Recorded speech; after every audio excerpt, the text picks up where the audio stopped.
Hello guys, আসসালামু আলাইকুম। তোমরা কেমন আছো? আশা করি ভালোই আছো। তো আমি চলে আসলাম আমার মাসির বাড়িতে। তো আমার মাসি সকাল সকালে ফোন দিছিল যে ভাইগনা তুমি কোনে আসাও। তো আমাকে আমাকে বাড়িতে আহো, 12 বস্তা ধান ভাঙান লাগবো, তো তুমি আইসো। তো আমি চলে গেলাম আমার মাসির বাড়িতে। ওই দেখতেছেন যে সানিদুল ভাই ওই বস্তা নিয়ে গেতেছে, ধানের বস্তা। তো আমি আর পাশ থেকে যে ফটো উঠাইছি, ভিডিও করছি, ওইগুলো দেখেই নাই। তো লক্ষ্য করে নাই। তো চলে আসলো সানিদুল ভাই বস্তাটা থুইয়া, আবার তো আমি নিয়েছি। তো চললাম এখন মেলের দিকে।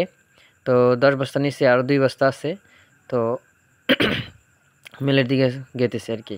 যে মেল পাইলাম আর একটু দূরেই, সানি আর একটু দূর আছে, আর মেল পাবোই আর। তো গাইস, আমার ভিডিওগুলো লাইক দিবা, শেয়ার দিবা এবং সাবস্ক্রাইব করবা।